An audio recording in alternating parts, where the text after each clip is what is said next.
se levantó contra Dios y quería usurpar su lugar. Y este personaje hizo una rebelión que comenzó en el cielo, pero que se extendió hasta nuestro mundo. Por eso hoy vivimos como vivimos. ¿Vosotros creéis que es normal que en el mundo tenga que haber violencia, enfermedad, accidentes, muertes, malos tratos?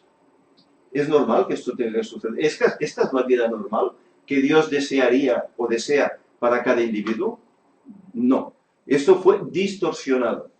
Cuando el Señor creó todo, lo creó en paz, en armonía, en amor. Todo era armonioso. Todo era para que los seres humanos gozaran de auténtica felicidad. Pero hubo ese personaje que se reveló allá, que lo distorsionó todo, lo rompió todo. La lección comienza basándose en el texto de Apocalipsis 16, versículo 7, que dice: también oía otro que desde el altar decía, aquí está hablando de ángeles, que dan mensajes: ciertamente, Señor Dios Todopoderoso, tus juicios son verdaderos y justos.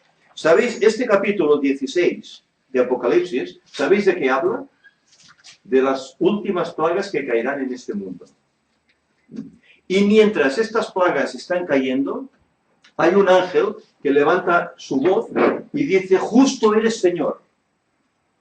Por estas plagas que están cayendo, justo eres. Parece mentira, ¿no? Caramba, ¿cómo puede ser que esas plagas están devastando la tierra a sus moradores infieles?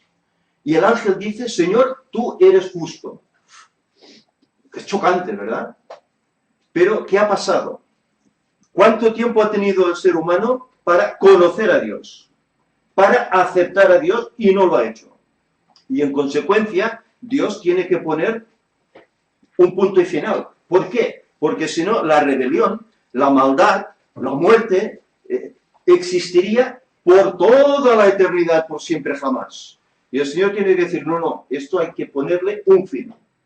Y entonces, por eso, en este capítulo, se ve cómo caen las plagas que devastan este mundo, sobre todo a un poder del cual hemos estado hablando. Estuvimos hablando de una bestia tremenda que nos presenta la Biblia, que sale del mar, una bestia que tiene 10 cuernos, y que de esos cuernos sale uno, que derriba 3, y que ese cuerno, que la Biblia denomina el cuerno pequeño, comienza a hablar blasfemias contra Dios, contra su pueblo, contra el nombre de Dios. Y se abroga al mismo, se otorga al mismo el ser igual a Dios. Claro, ese poder hoy lo conocemos como la Iglesia Popular. ¿Cuál es la Iglesia Popular? La Iglesia Católica, el Vaticano. Esta es la bestia descrita ya en la Biblia hacía miles de años, que iba a aparecer y que iba a hacer todo eso contra el pueblo de Dios. ¿Qué hizo ese poder?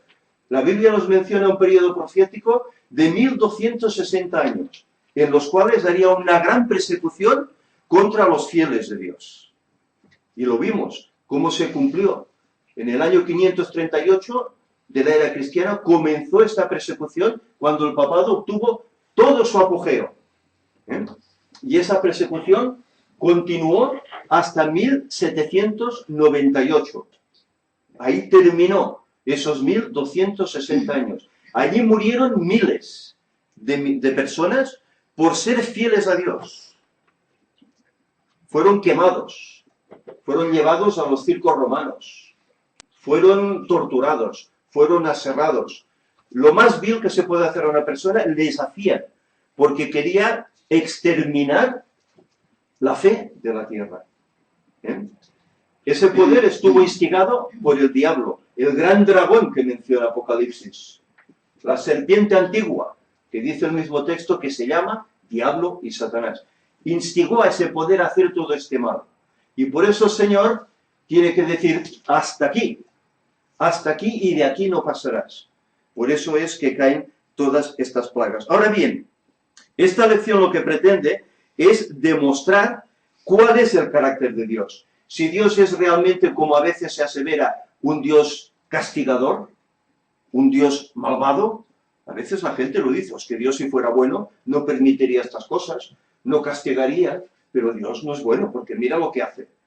Pero ¿es Dios el que hace estas cosas? ¿Sabéis? Esa lucha que comenzó allá, en los cielos, como hemos dicho, vino aquí. Pero hay una controversia entre el bien y el mal.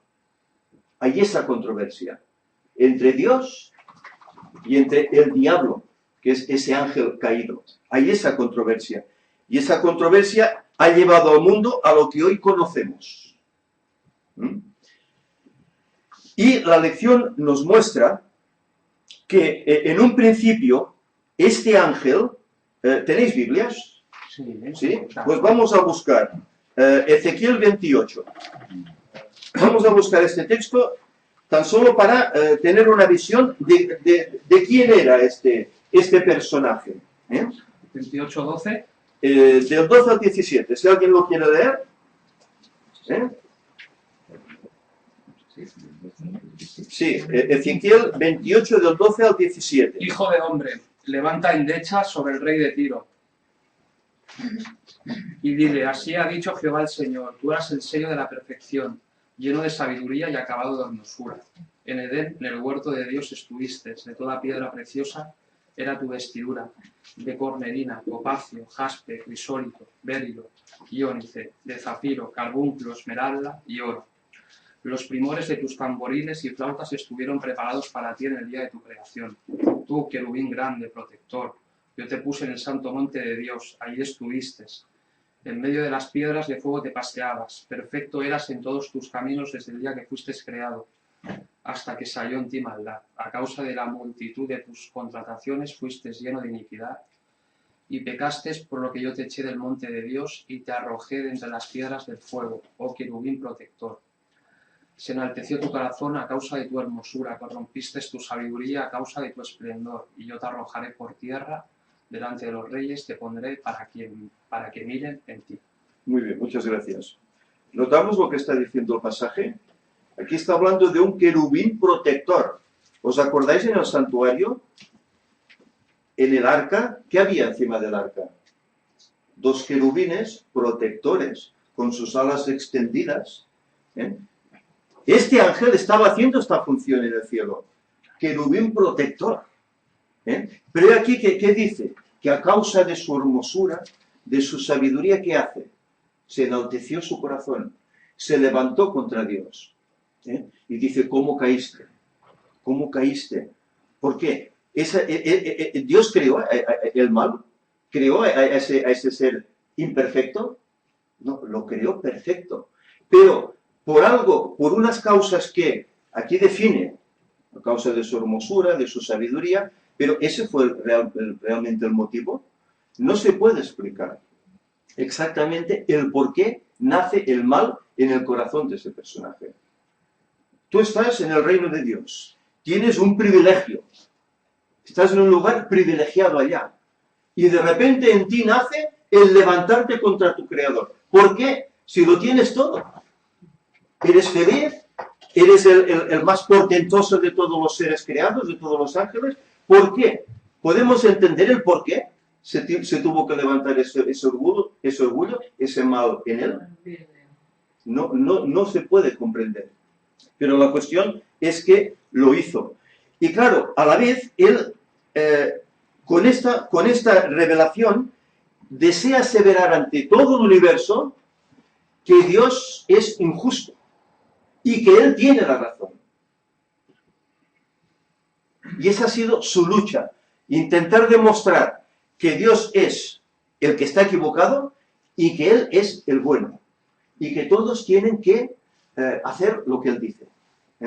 A tal punto fue tal su poder, que incluso cuando comenzó esa rebelión, dice que arrastró a la tercera parte de los ángeles del cielo. La tercera parte. No hablamos de 6 o 7 ángeles, hablamos de millones de ángeles. Él convenció, los engañó y los trajo con él. ¿Quién quiere comentar algo? No, nada, que en la versión que tengo yo, en el 17 pone, delante de los reyes te he puesto por espectáculo. O sea que ahí se intentó demostrar algo. Dios no hizo eso por capricho. Hay gente que está mirando. Creo que también la lección nos recuerda lo dice. Que todo lo que ha sucedido y lo que sucederá es también por espectáculo, en el sentido de que estaremos observados y somos observados por los ángeles. Exacto. La lección menciona que somos espectáculo a los hombres, al mundo, pero también al universo. Todos están expectantes de lo que está pasando aquí. Todos están expectantes ante eso.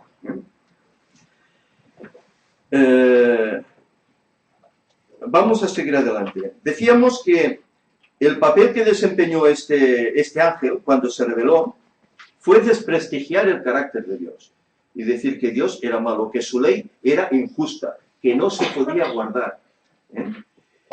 Y entonces, ya que él no quería parar, ¿qué hace? Viene aquí a este mundo, dice, arrojado fuiste por tierra. Viene aquí, y el Señor, ¿qué había hecho aquí en este mundo? Lo había creado, había hecho un jardín, denominado Jardín del Edén, ¿verdad? Y había puesto ahí a la primera pareja que Dios creó en este mundo, Adán y Eva. Y aquí que este personaje llega y los tienta para que caigan y le obedezcan a él en vez de obedecer a Dios. Les dicen, Dios os ha mentido. Dios os esconde cosas. No quiere que seáis como Él. Pero si coméis ese fruto, seréis como Él. Vuestros ojos serán abiertos. Y no moriréis. Él, utilizando el espiritismo, puesto que utilizó una serpiente que hablaba, engañó a Eva. Y los dos comieron. Los dos se desobedecieron. Entonces, ¿qué pasó con el diablo? ¿Que se hizo dueño de qué? De este mundo. Él no tenía nada, fue expulsado del cielo, no tenía nada, pero al venir aquí y hacer caer a los seres humanos, se erigió en príncipe, en dueño de este mundo. Es decir, que entonces toda la humanidad quedaba supervisada ¿a quién? A los deseos de su dueño, que era el diablo en ese momento. Pero aquí que el cielo, previendo todo esto que iba a acontecer, ¿qué hace el cielo? Provee un plan de salvación, un plan de redención. Por eso el Señor le dijo a Moisés, levanta ese tabernáculo, porque ese tabernáculo quería demostrar cuál era el carácter de Dios, cuál era la obra que Dios iba a hacer aquí para poner fin a ese imperio malvado del diablo, para remediar eso que se había estropeado. Por eso, hace 2000 años, vino un personaje que aseveraba ser hijo de Dios, que hablaba en el nombre del Señor, que nos trajo palabras de vida, y no vida, sino vida eterna, que obró prodigios, milagros, que tuvo muchos seguidores, pero que al final su mismo pueblo, ¿qué hicieron con él? Lo clavaron en una cruz, lo quitaron de en medio, instigados por el diablo. Pero ¿sabéis? Esto era lo que él venía a hacer a este mundo. Venía aquí a morir por nosotros. ¿Por qué? Porque como los seres humanos habían pecado, la paga del pecado, ¿qué dice la Biblia que es? La muerte. La muerte. El pecado demandaba la muerte, pero no la muerte, morir y hasta no, era morir para nunca más existir. Hoy hay gente que dice que, bueno, es que luego nos reencarnamos y venimos en otra persona o en un animal. No, la reencarnación no es bíblica. La Biblia dice que el que muere, ahí se queda. Ahí se queda hasta un día especial que habrá una resurrección, tanto de justos como de injustos, para recibir su paga. Y entonces, este personaje lo que quería hacer era que el hombre muriese por siempre. Pero Jesús, al morir en la cruz, paga la pena que nosotros teníamos que padecer, la paga Jesús por nosotros, la padece Él por nosotros. Por eso dice que Jesús no murió la muerte natural que todo ser humano muere, sino que murió la muerte segunda. ¿Sabéis cuál es la muerte segunda? Es la que habrá después del milenio. Cuando caiga del cielo fuego y azufre que consuma todo el mundo y toda la maldad, incluyendo al diablo y todos los ángeles caídos, para que nunca más vuelva a aparecer el mal. Esa es la muerte segunda, es una muerte de la cual nadie volverá, ni reencarnado ni de ninguna manera, nadie volverá. Esa es la muerte que Jesús murió por nosotros. ¿Y por qué? Porque nos odiaba, contrario, nos amaba a tal punto que dejó su divinidad allá para hacerse hombre como nosotros, de carne y hueso, padecer como nosotros, frío, calor, enfermedades, tentaciones, de todo, y finalmente morir en la cruz por cada uno de nosotros, de tanto que nos amaba. ¿Comprendemos eso? Yo no. Yo no lo entiendo. ¿Cómo Dios puede hacer eso por mí y por cada uno de nosotros? Pero lo hizo. Lo hizo para terminar con el imperio del maligno, con el imperio del diablo. Lo hizo. Y él ahora... Lo curioso es que para dar esa vida tuvo que morir él. Exacto. Cuando tendríamos que ser nosotros los muertos, ¿no? Exacto. Además, la lección nos habla de que los mundos no caídos, que hay barbaridad de mundos no caídos, solo que caído es este, dice que estaban expectantes de que cuando Adán y Eva se rebelaron, Dios destruyese al hombre. Estaban expectantes, esperando que Dios hiciese eso. Pero Dios no lo hace. Les permite vivir. Les permite seguir adelante. Y los mundos no entendieron el porqué. No entendían. Hasta que vieron cómo en la historia humana se iba trazando todo el mal. ¿Habéis oído hablar de un diluvio? Unos 1500 años después de la creación, el Señor tuvo que destruir a la raza humana. ¿Por qué? ¿Qué dice el texto? Que la maldad era tal que había rebasado ya los límites. Era tremendo. Y el Señor tuvo que poner fin. Por eso mandó ese diluvio de aguas, para destruir todo. Pero dio nuevas oportunidades. Los hombres comenzaron nuevamente a multiplicarse sobre la tierra. El Señor les daba otra vez el camino para pactar con Él, para encontrar una salida a su situación. Pero la gran mayoría de los seres humanos no quisieron obedecer a Dios. Por eso dice que al final el Señor, hemos leído en el capítulo 16 de Apocalipsis, que al final el Señor derramará sus plagas sobre todos aquellos que no han querido obedecerle. Y han tenido oportunidad. Han tenido 6000 años de oportunidad para conocer al Señor y aceptarle. Y no han querido hacerlo. Hay algo que llama la atención.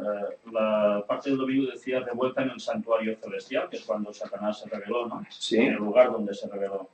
Pero mirad cómo, una vez más, los plagios satánicos siguen funcionando, también haciendo copia de lo de arriba, abajo en la tierra.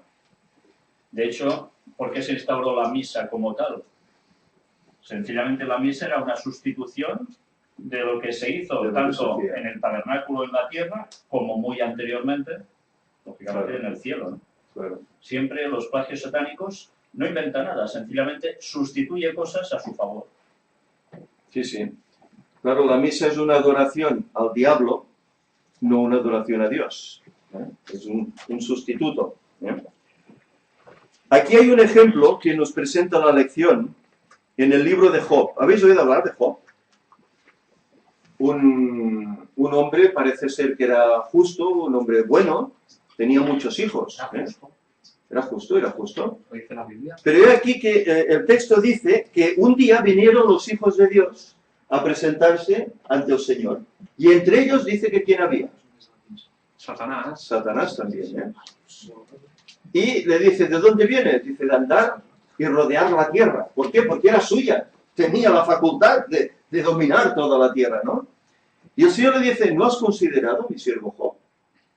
Me obedece, es justo. Sí. ¿Y qué le dice Satanás? Siempre, claro. Él es así porque le das todo. Como le das todo, pues por eso es así. Pero quítale Quítale las cosas y verás cómo te maldecirá. Y bueno, aquí lo tienes tú mismo. Pero solamente no pongas la mano sobre él. Y aquel hombre que era fabulosamente rico en su época, pierde los hijos, la casa se derrumba cuando ellos están haciendo una fiesta, mueren todos. Vienen ejércitos que se llevan todo su ganado, los camellos, todo, se lo llevan todo. Se queda sin nada. Todo ese poderío lo pierde en nada, en pocas horas. Y entonces Job maldice a Dios, ¿verdad? ¿Dice el texto eso? No. Dice, desnudo vine y desnudo me iré. Sea bendito el nombre de Jehová. Claro, el diablo no podía aguantar esto. Y vuelve a presentarse ante el Señor. ¿Y qué? ¿Qué ha pasado aquí? Hombre, no, es que si me permites que yo haga algo más, bueno, pues mira, tócale a él, pero no, presérvale la vida. Y el diablo le puso una enfermedad tremenda encima, como una sarna, desde la punta de los cabellos de la cabeza hasta los pies, que dice que se echaba en ceniza, se rascaba con una teja para aliviar el dolor, las molestias. Vinieron sus amigos íntimos a reírse de él, es que tú eres un gran pecador, por eso te ha venido todo esto. Y él imploraba, no, pero si yo no he hecho nada, aquí hay algo. ¿Y qué había aquí? La lucha que antes decíamos entre el bien y el mal. ¿Eres justo? El diablo irá por ti. Es así de claro. No te dejará quieto, porque él lo que quiere es recuperarte para él, para que te pierdas. Y esto demuestra esa lucha que hay. Ahora bien, también demuestra otra cosa. Hay a veces conceptos que uno dice, bueno, es que yo sí soy bueno, el Señor, pues claro, me bendice, por lo tanto, pues prospero, voy bien. Ese, si tiene problemas es porque no es bueno. Ese no es bueno. Esa es la idea que tenían los judíos. ¿Eso es correcto? Eso no es correcto. Y el opus también tiene esa idea. Exacto. Y Bueno. gente dentro de la iglesia también. Exacto. Y Sí, sí. os lo decimos por experiencia personal. Sí, sí. Tú tienes dificultades, tú es que, uy, tú no andas con el Señor, tú estarás con el diablo, tú no. Te dicen estas cosas. Pero bueno, si vemos el trasfondo, ¿quién hay detrás de todo? Hay dos poderes que litigian por conseguirnos. Uno es el Señor y el otro es el diablo. Y el diablo pondrá las mil y una trabas para que tú caigas, para que pierdas la fe, para que maldigas a Dios y le sigas. Hará lo que sea. Pero tú, como creyente, a pesar de que las cosas no estén funcionando bien, ¿qué estudiábamos ayer? Que hay que ser felices, ¿verdad? ¿Por qué? Porque hemos conocido al Señor. Y tengamos mucho o tengamos poco, gloria a Dios por eso.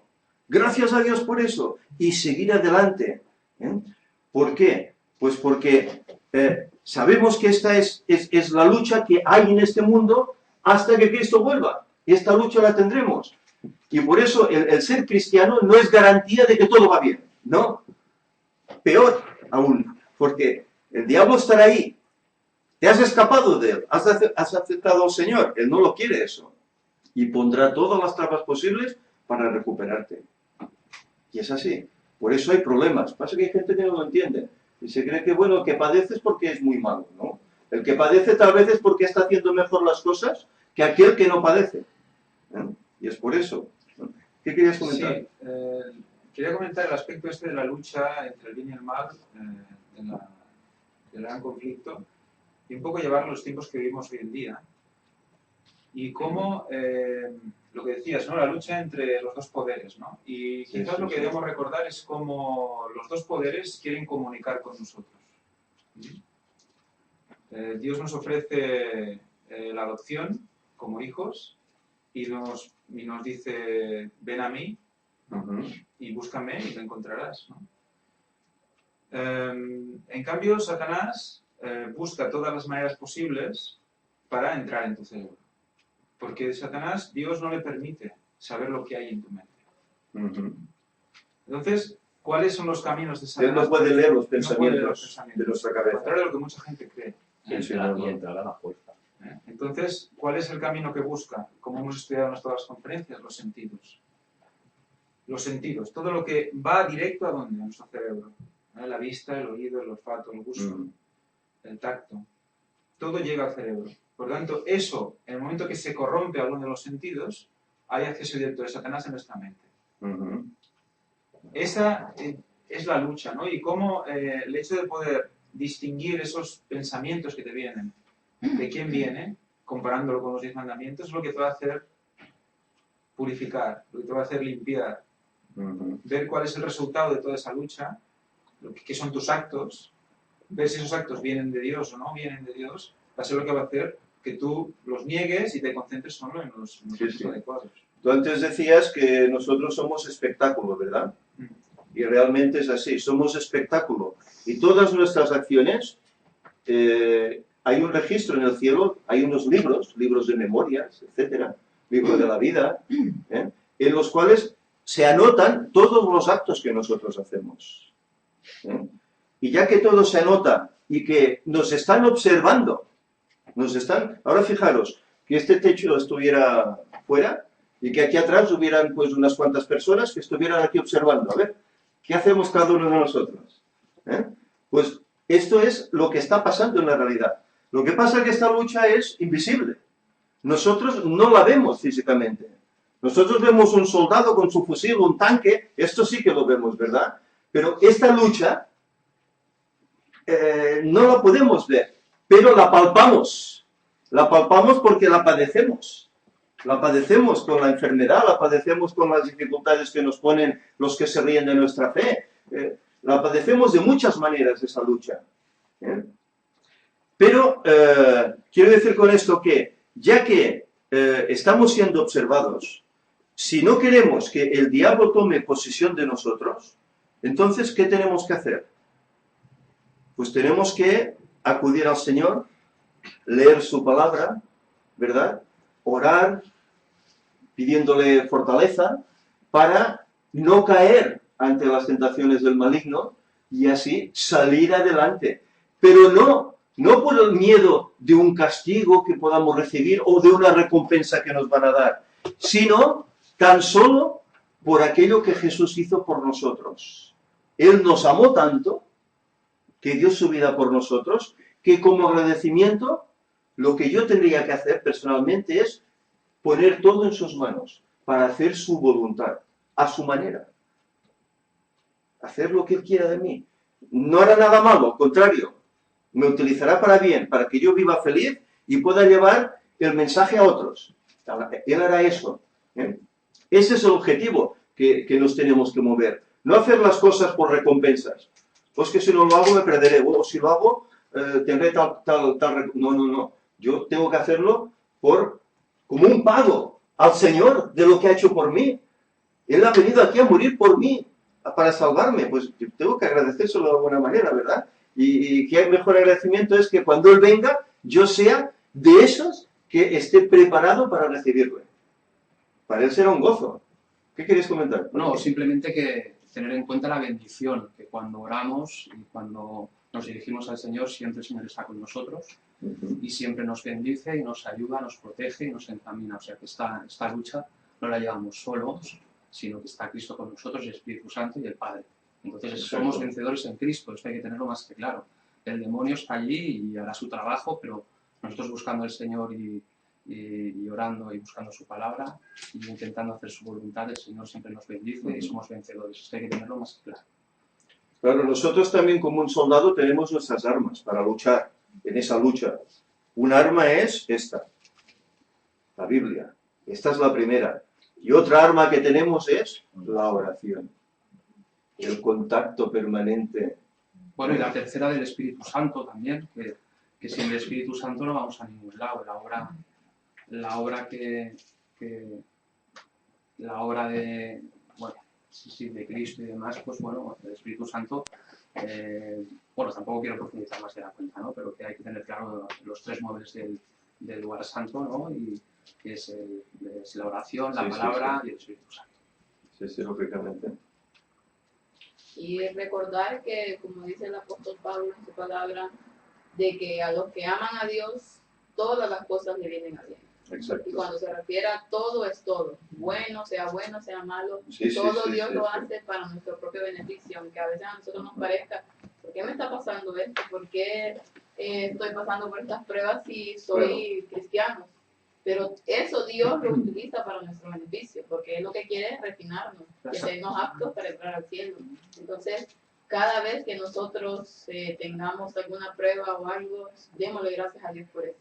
Porque Dios sabe por qué lo está utilizando. Exacto. Y como dice también su palabra, nuestros caminos no son sus caminos y nuestros pensamientos no son nuestros pensamientos. Entonces, a veces no comprendemos las cosas que hace Dios. ¿Por qué pasa, no? Pero tenemos que aceptarlas por fe.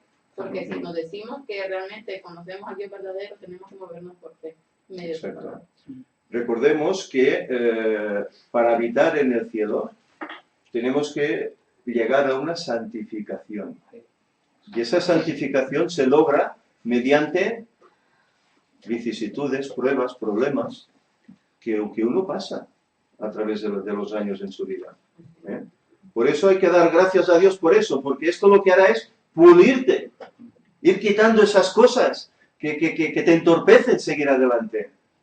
Y esas cosas poco a poco te vas santificando para ser idóneo para estar ante la presencia del Señor. Antes se ha dicho de que, bueno, en definitiva Jesús es la puerta y que Satanás quiere violentar, ¿no?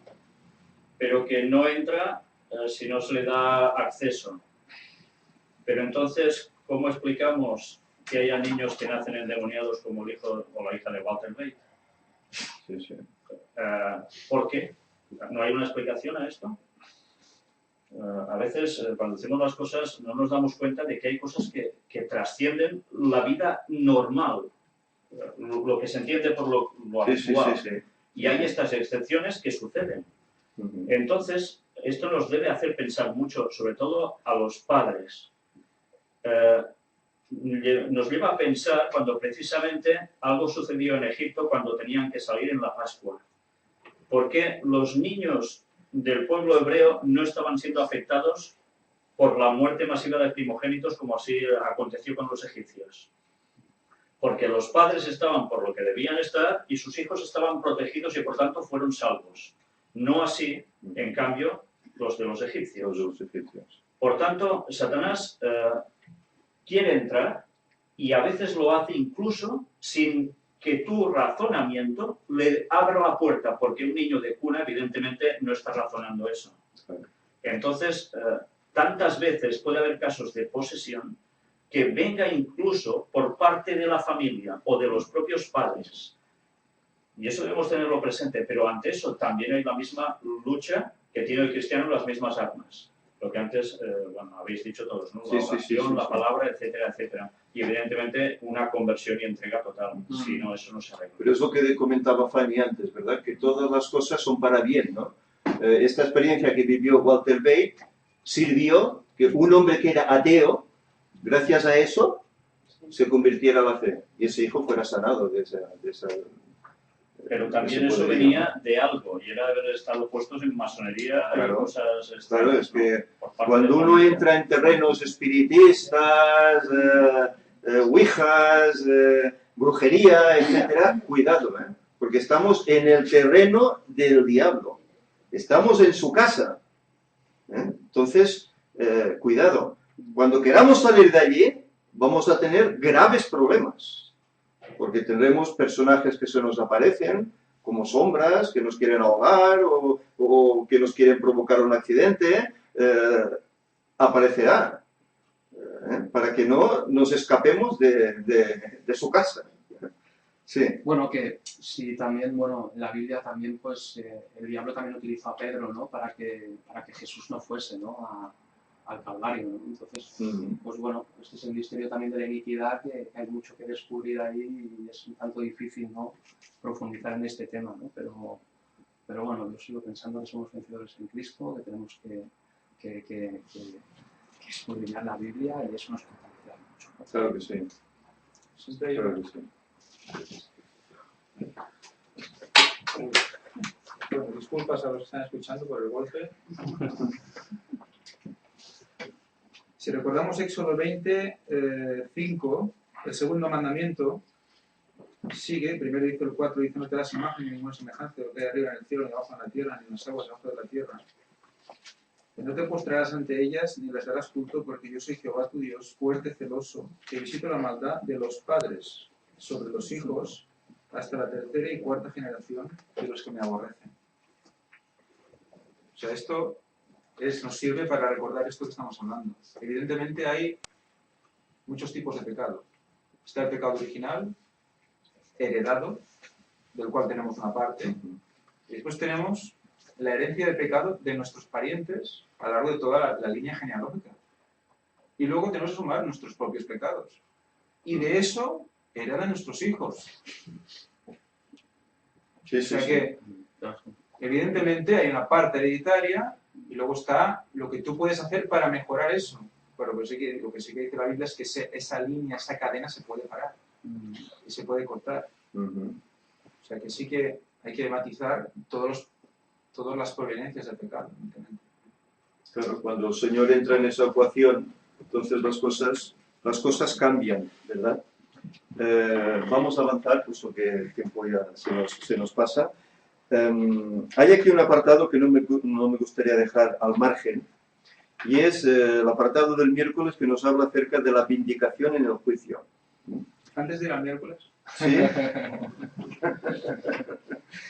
¿Qué querías Antes de ir comentar? al miércoles quería, bueno, un detalle del martes. Bueno, el martes creo que es también es un día interesante. Porque, Sí, sí, bueno, no es que todos son. todo lo es, ya lo sé que ya no hay tiempo, sé que es tarde y Víctor está ya que no puede más, que se cae. Pero la vindicación en la cruz, el significado de vindicar. No sé si habéis buscado el significado de vindicar, pero claro, tenemos un concepto de lo que puede ser vindicar, porque tenemos la palabra reivindicar, ¿no? Sí. Viene de vindicare, que es reclamar, y también significa vengar y proclamar. O sea que cuando dice Dios que mía es la venganza y no nuestra, pues viene por ahí también.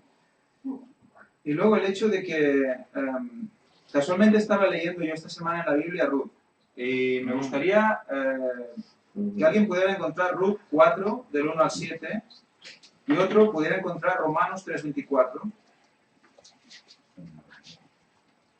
Y vamos a leer primero Romanos 3:24 y luego Ruth. ¿Quién lee el primero? Yo Romano, va. Venga, va. Pero son justificados gratuitamente por su gracia, mediante la redención realizada por Cristo Jesús. Vale, ahí está. Redención por Cristo Jesús. Y Ruth 4 del 1 al 7. Vamos con ello. Aquí, ¿dónde está? ¿No sale? Nehemías. A ver, Andrés Samuel. 4 del 1 al 7. Sí. Bueno, no, Sí, el que lo tenga que leer. Bot subió a la puerta y se sentó allí. Y aquí pasaba aquel pariente de quien Bot había hablado. Le dijo: fulano, ven acá y siéntate. Y él vino y se sentó. Entonces él tomó a 10 varones de los ancianos de la ciudad y dijo: sentaos aquí, y ellos se sentaron.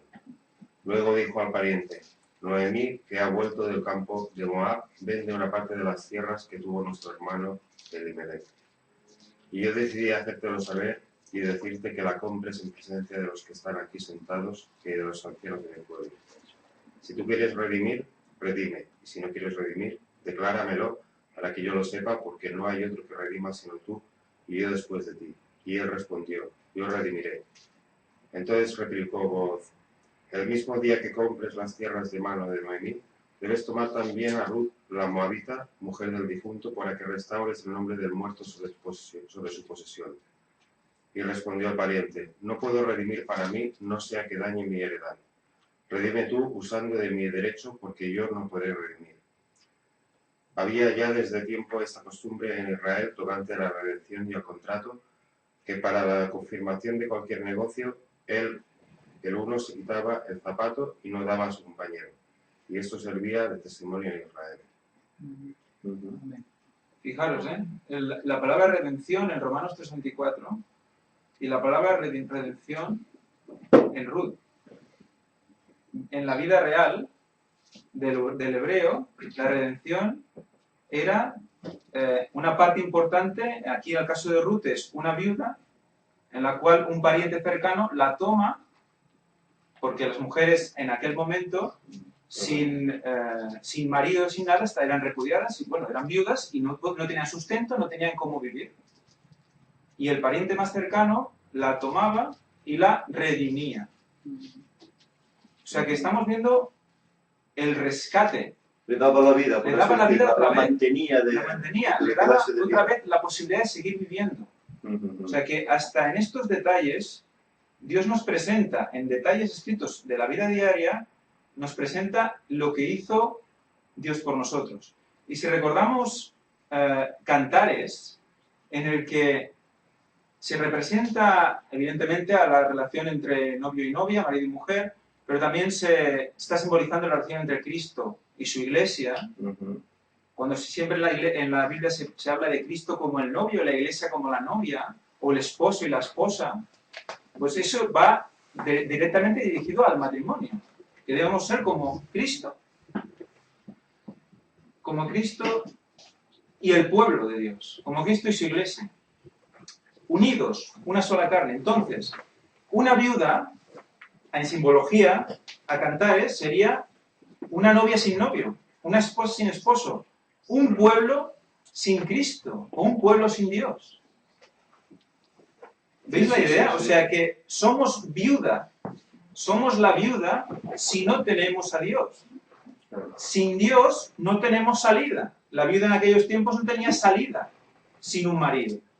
O sea que fijaros, esta es la condición del ser humano antes de que Cristo muriese en la cruz. Exacto, no exacto, viuda, hasta que conoces, aceptas la redención, que es tu rescate, y vuelves otra vez a tener derecho a todo. Es impresionante. Sí. Para que veamos que hay más lección. No es algo tan banal como decir, no, machismo, no. No, hay lección detrás de esto. Sí, la lección nos muestra también el ejemplo del sumo sacerdote Josué, ¿no? Que dice que estaba vestido de vestiduras viles y que el diablo lo acusaba, este me pertenece, es un pecador. Pero el Señor dice, no, quitadle sus vestiduras viles y vestidlo de gala, ponedle mitra sobre su cabeza, etcétera. Lo limpia, y el diablo tiene que callar. Dice, el Señor te reprenda, Satanás, le dice. Tiene que callar. ¿Por qué? Bueno, lo Pues viste porque con su justicia, ¿no? es un tizón arrebatado del incendio que dice, pero que el Señor quiere limpiarlo. ¿Por qué? Pues porque ha aceptado al Señor, quiere seguir en sus caminos, y bueno, ¿y el diablo qué hace? Él pretende decirle, no, tú sigues siendo pecador, por lo tanto tú tienes que caer como caeré yo. Pero, claro, el Señor ha muerto por esa persona, y si lo has aceptado, Él lo hace todo por ti, te redime, te quita de las manos del diablo. ¿Alguien quería comentar algo más? Vamos a ir terminando con este apartado que nos habla de vindicación en el juicio. Al final se dice que el Señor juzgará con justicia auténtica, no con la justicia humana, que a veces se equivoca y a veces no es completamente neutral, no es imparcial, no. El Señor nos conoce bien y Él sabe que si nos hemos arrepentido de nuestros pecados, Él nos perdona y nos nombra hijos suyos, nos llama hijos suyos. Y, por tanto, nos quiere dar la recompensa de vivir una vida eterna junto a Él. Cosa que el diablo odia. El diablo no quiere. Al final, cuando ese juicio se haya celebrado, cuando haya acontecido todo, haya pasado el milenio, haya descendido la nueva Jerusalén, etcétera, etcétera, dice que, esto lo habla Filipenses 2, que toda rodilla, ¿qué hará? Doblarse. Se doblará, diciendo que el Señor es juez justo. Justos y verdaderos son todos sus caminos. ¿Sabéis quién estará doblado también de rodillas ante Él? El mismo Satanás y sus ángeles. Reconocerán que lo que han estado haciendo ha sido una tontería. Se han querido oponer a Dios, hubiesen podido estar por siempre con Él, ¿eh? Y se han opuesto. Y por ese motivo saben que ahora tienen que morir por siempre, ¿eh? Y con todo y con eso vindican la autoridad de Dios. Justos y verdaderos son tus juicios y tus caminos. Hasta Él mismo lo reconoce. Esto es interesante, ¿eh? Es decir, que el diablo sabe que tiene una batalla, está celebrando una batalla que la tiene perdida. Pero él insiste. La Escritura nos dice que anda como un león rugiente, buscando a quien devorar, porque sabe que le queda poco tiempo. Y hace lo que sea. Él no hace ni fiestas, ni vacaciones, no tiene otros hobbies. Solo su trabajo es cazar a todos los que pueda para llevarlos con él hasta ese final. ¿Él sabe que la tiene perdida o cree que puede ganar? ¿O puede cambiarlo? Bueno, él tiene la esperanza de que pueda cambiar las cosas. Él tiene esa esperanza, ¿eh? Por eso se dice que cuando desciende la Nueva Jerusalén, los malvados han sido resucitados, ¿eh? Y él ve a todo ese tremendo ejército de millones de personas. Allí hay generales de batallas, de ejércitos, y él se ve fuerte y los anima a todos para que vayan a capturar y a tomar la ciudad. Pero en ese momento dice que cae ese fuego del cielo como cayó en Sodoma y todos son destruidos. Es decir, que ahí encontrará su manera de poder intentar levantarse, pero no, él sabe que está perdido. ¿Más? La Escritura lo dice, ¿cómo caíste?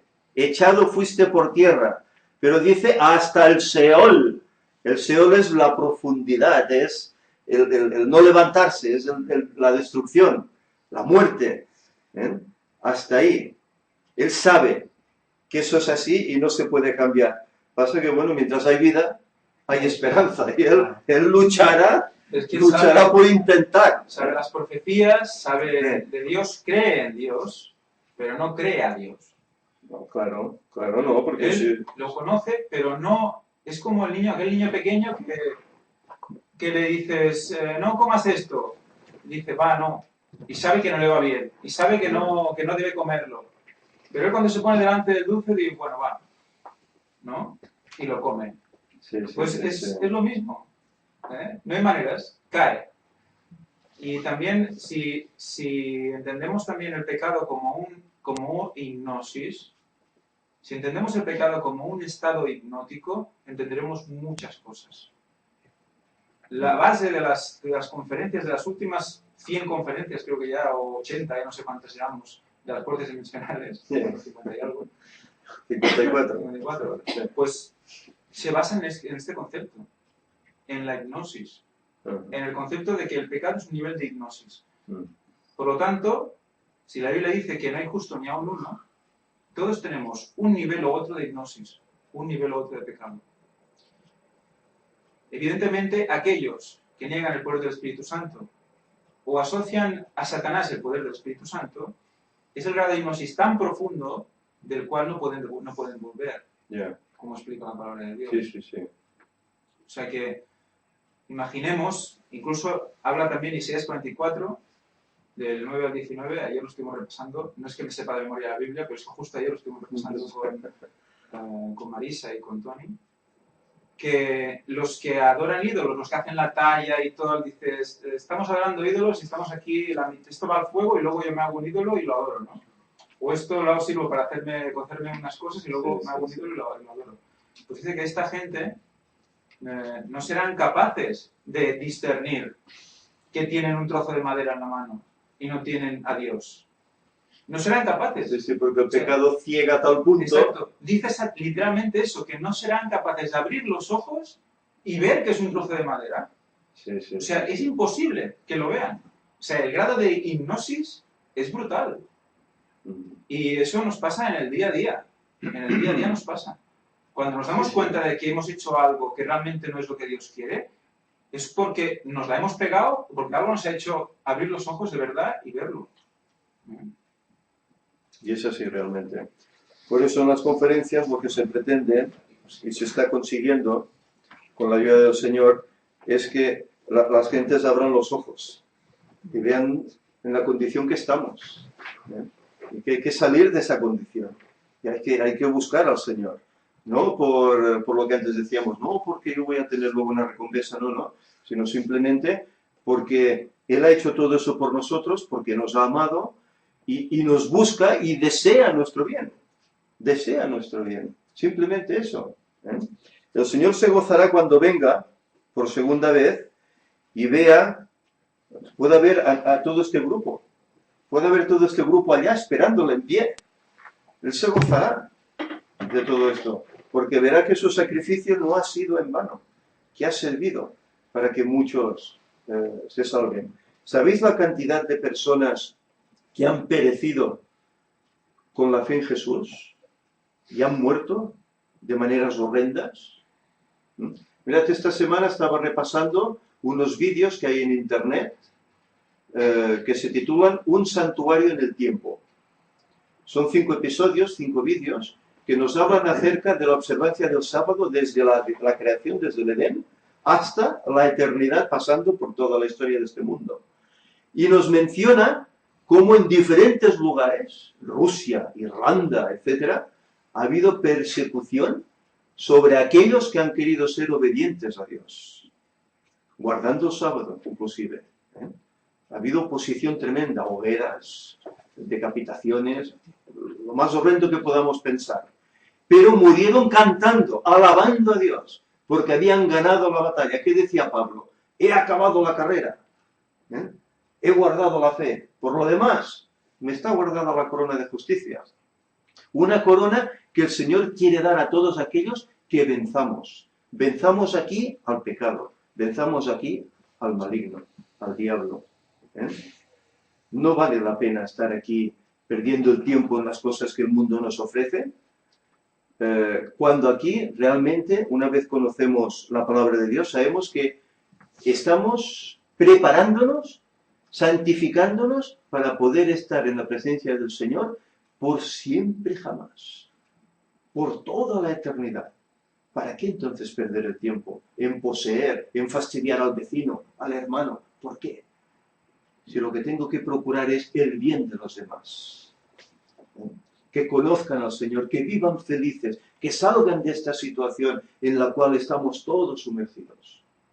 ¿Cuánta gente depresiva, que se quitan la vida, tienen que ir a psiquiatras, etcétera, porque no saben salirse, no pueden salirse, están capturados? ¿Cuánta gente así? Y ayer lo estábamos hablando en un estudio bíblico con Wallace y con Carla. La verdadera felicidad está aquí, cuando conoces al Señor y vives conforme a su voluntad, se acaban todos los problemas. Ya no hay pesimismo. La vida se ve de otra manera, a pesar de que puedas tener dificultades, pero lo ves con otro sentido, porque sabes que estás luchando para ir un día al encuentro de tu Dios. Y eso te da las fuerzas, eso te ayuda grandemente. Bien, vamos pues a ir terminando. Este conflicto, como decimos, no durará siempre. Gracias a Dios que esto está a las acaballas, que decimos en catalán. Está a punto de terminar. Queda muy poquito. Llevamos ya 6.000 años de historia con todo este conflicto. Y el Señor nos promete, y bueno, lo estamos viendo por las conferencias, como después de estos 6.000 años, Él vendrá. Y está a punto de cumplirse esa fecha. Está a punto de que suceda ese evento, de que Cristo finalmente venga a buscarnos. Ahora, ¿nos hallará preparados? ¿Estaremos dispuestos a ir con Él? ¿O seremos aquellos que diremos a las piedras, escondernos de aquel que viene? Por lo tanto, que el Señor nos ayude, pues, a seguir adelante en este camino que hemos emprendido. Al final tendremos una gran recompensa. No material, sino estar con el Señor, siempre con Él eternamente. Eso mejor que el Mastercard, no tiene precio. Que el Señor nos ayude. Vamos a terminar. Sí, bueno, un testigo un testigo aquí en el chat.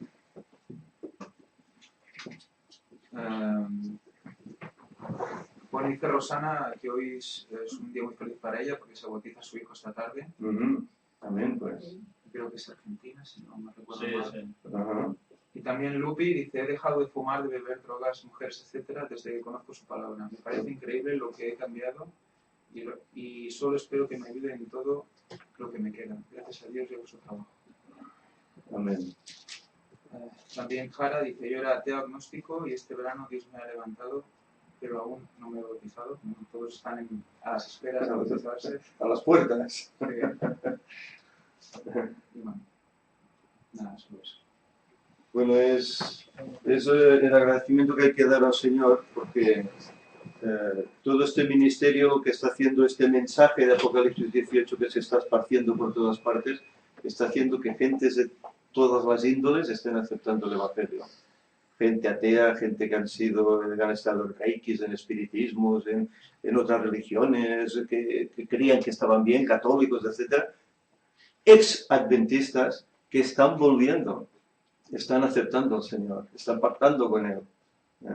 Eso es tremendo. Nosotros no hace mucho celebramos un bautizo de 9 personas, más otra que se bautizaba el mismo día en otro lugar.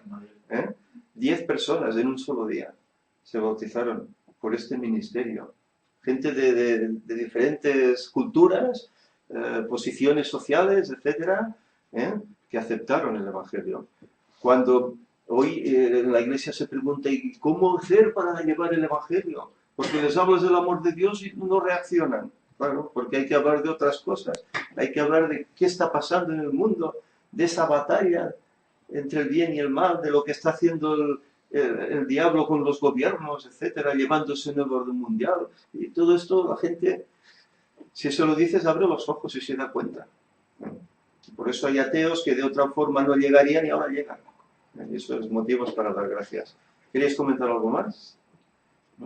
Bien, vamos a finalizar. ¿Sí, tú? Sí, es que teníamos unas cosas subrayadas. Víctor te va a tirar de las Ya, orejas. No, el problema es que en alguna hay gente que se tiene que ir. Ya.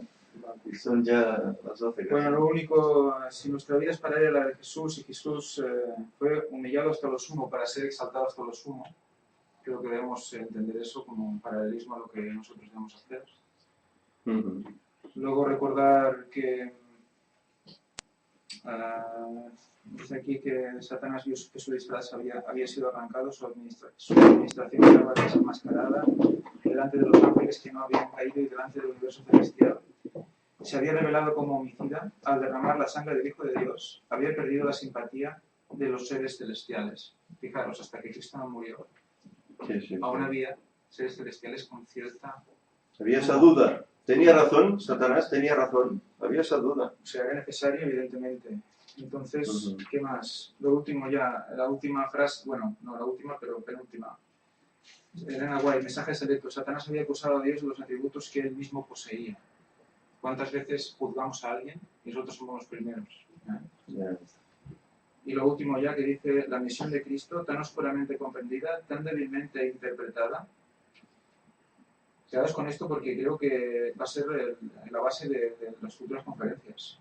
La misión de Cristo, tan oscuramente comprendida, tan débilmente interpretada, que lo llamó desde el trono de Dios al misterio del altar de la cruz del Calvario. Se descubrirá más y más a la mente. Y se verá que en el sacrificio de Cristo se halla el manantial y el principio de toda otra misión de amor. O sea, aún no hay total comprensión de todo lo que representa la muerte de Cristo. Y yo doy fe, porque hay cosas que van a salir en las conferencias que van a recordar este texto. Y de hecho, en él se halla el manantial. Cuando él fue herido en su costado, que salió agua y sangre. Recordamos también el río Jordán con su significado. El manantial, agua viva. Y los dejo aquí. Y es realmente así. Como el conocimiento, tal como dijo el profeta Daniel, iría en aumento cuando fuera llegando el fin del tiempo, y así es. Vamos a terminar, en todo caso hacemos solo una oración. Vale, y si queréis se puede empezar directo. Y ya empezamos, tú lo tienes a punto y ya que Víctor empiece directamente. Si os parece, hacemos una oración, nos ponemos aquí, hacemos una oración. Señor y Padre, te agradecemos por esta oportunidad que nos das de estar aquí para meditar en tu palabra. Gracias, Señor, porque tú mandaste a tu Hijo para que Él restituyera esa caída de los primeros padres, para que Él nos levantara de nuestra condición de pecadores. Y tú nos has dejado también tu palabra en la cual podemos encontrar el camino a la vida eterna. Señor, ayúdanos a leerla, a estudiarla, a escudriñarla hasta lo más hondo, para que podamos sacar esas joyas, esas gemas que nos ayuden a pulir nuestro carácter, que es lo único que nos llevaremos allá. Señor, ayúdanos a hacer la parte que nos corresponde, a que te agrademos y a cada vez también podamos esparcir estas buenas nuevas a aquellos que aún no las saben. Quédate pues con nosotros y ahora, Señor, prepáranos para el sermón que vamos a tener. En nombre de Jesús te lo pedimos. Amén. Amén. Muy bien, pues venga.